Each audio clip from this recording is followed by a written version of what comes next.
l'Institut Tombouctou, aujourd'hui à travers son bureau au Mali à Bamako, et le lancement officiel est un immense privilège pour nos Maliens d'accueillir cet institut qui devait être au Mali ici dès le début. Qu'à cela ne tienne, si on a une représentation ici, nous faisons en sorte que cette représentation soit utile pour aller effectivement vers la paix. C'est vraiment un honneur, pour ne pas dire un privilège, pour moi d'être là aujourd'hui pour parler de ça. Les problèmes qu'il y a au Mali sont les problèmes maliens. Nous pouvons dire qu'il y a des facteurs exogènes qui ont tendance à compliquer, exagérer ou déformer. Mais sachez quand même que les problèmes sont maliens et les solutions sont maliennes. Voilà pourquoi il est important que, en tant que Maliens, chacun à son niveau, nous nous mettons ensemble pour faire en sorte que la paix et le vivre ensemble soient une réalité. Les vraies personnes qui souffrent aujourd'hui au Mali, c'est les populations les plus démunies, les populations qui vivent de façon le plus simple, qui sont dans les villages, qui sont dans les localités les plus éloignées. Il n'est pas évident de voir ces populations à l'œil et surtout les difficultés qu'ils rencontrent, surtout nous qui sommes régulièrement en ici.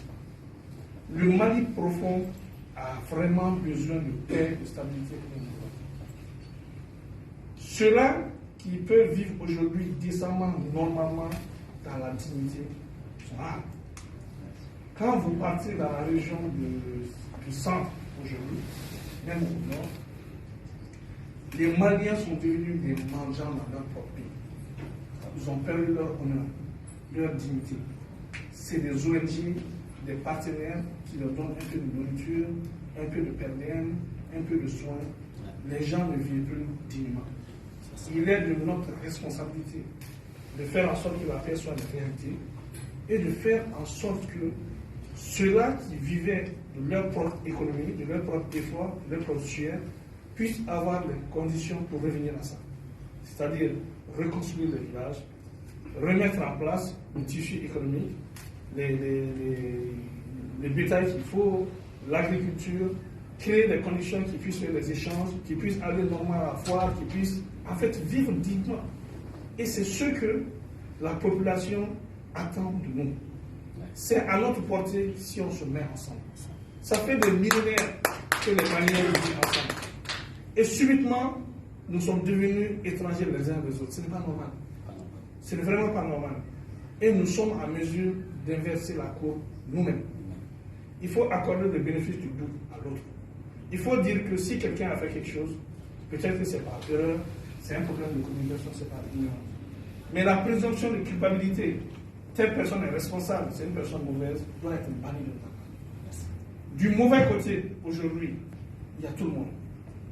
Ce n'est pas une histoire d'ethnie au Mali. C'est seulement une histoire de compréhension. Il faut qu'on se comprenne et qu'on puisse avancer. Comme j'ai l'habitude de le dire souvent, la vie en société même est un ensemble de compromis. Chacun doit faire des compromis au bénéfice de l'autre pour qu'on puisse vivre ensemble. Si on n'arrive pas à trouver ces compromis, je vous assure, on ne pourra jamais vivre ensemble. Il faut accepter l'autre dans sa différence et c'est cette différence qui nous enrichit. Et en tant que Maliens, il faut qu'on se remette en cause, qu'on cesse d'accuser les étrangers les autres. Il faut tout simplement dire que si l'autre arrive à trouver des problèmes entre nous et à créer des problèmes entre nous, qu'est-ce que nous, Maliens, nous avons développé comme stratégie pour qu'on puisse être à l'abri de ça? Ça veut dire tout simplement que nous sommes en mesure de relever les défis, de se remettre ensemble et de trouver des solutions et avoir le courage de parler à l'autre et de dire les choses telles qu'elles sont afin de trouver des solutions. Je remercie vraiment l'Institut Tombouctou de m'opportunité, de m'offrir cette opportunité de parler ainsi. Et j'encourage toute action qui valorise les discussions entre Maliens sous le leadership de Mali. Je vous remercie sincèrement de votre attention. Bon après-midi.